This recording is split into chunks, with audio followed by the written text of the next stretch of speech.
कधीकधी जीवनात आपण चुकीच्या लोकांमध्ये चुकीच्या वातावरणात अडकतो आणि नंतर कळतं, अरे इथे राहणं चुकीचं होतं. आजचा हा प्राचीन श्लोक तुम्हाला सांगेल की कोणत्या वातावरणात आपण कधीही धीर राहू नये. मित्रांनो, हा श्लोक संस्कृत नाही, तर तो हा आपल्या दैनंदिन जीवनाचा एक दर्पण आहे. कारण तो सांगतो, जिथे 5 गुण नाहीत ते ठिकाण तुमच्यासाठी योग्य नाही. हे 5 गुण कोणते आहेत आणि ते जीवनाला कसे बदलतात, चला समजून घेऊया. पहिला आहे लोकयात्रा म्हणजेच सामाजिक शिस्त. लोकयात्रा म्हणजे समाजात योग्य रीतीने वागण्याची संस्कृती. जिथे नियम नाहीत, आदर नाही, कुठलीही शिस्त नाही, तिथे सतत भांडणं, तणाव आणि अस्थिरता असते. उदाहरण म्हणजे काय, आपण जिथे काम करतो ते ऑफिस, त्या ऑफिसमध्ये नियमच नाहीत. कोणी कधी यायचं, कोणी कधी जायचं, काम होतं का नाही त्याचा कोणालाच पत्ता नाही. अशा ठिकाणी करिअर कसं वाढणार. 2 आहे भय, चांगले वाईट याची जाणीव. आता येथील भय म्हणजे चूक केल्यास परिणाम भोगावे लागतील याची जाण.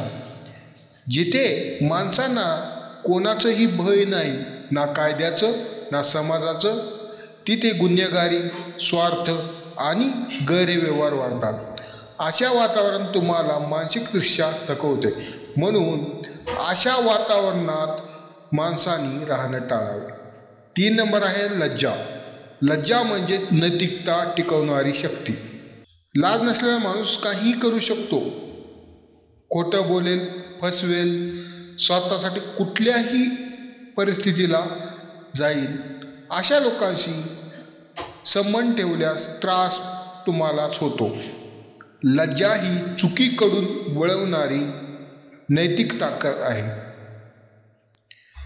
4 नंबर आहे सौम्य वर्तन. आता सौम्य वर्तन म्हणजे काय, नम्रता, सौजन्य, चांगलं बोलण्याची कला.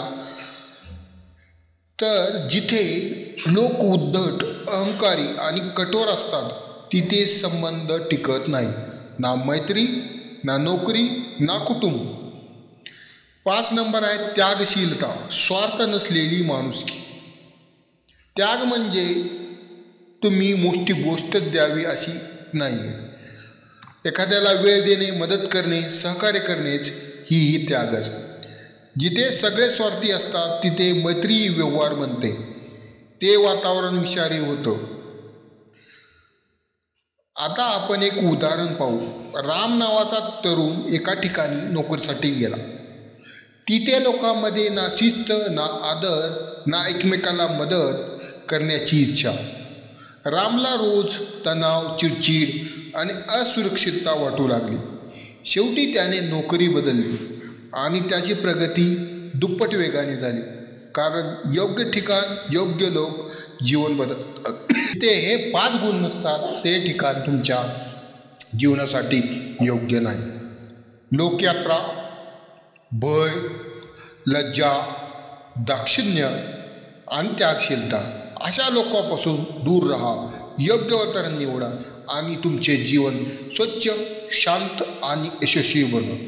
जर तुम्हाला हा असा श्लोक, जीवन आधारित ज्ञान आवडत असेल तर व्हिडिओ लाईक करा, शेअर करा आणि चॅनलला सबस्क्राईब करा. पुढील भागातील आणखी एका जीवन बदलणाऱ्या श्लोकाचा अर्थ घेऊन येऊ. धन्यवाद.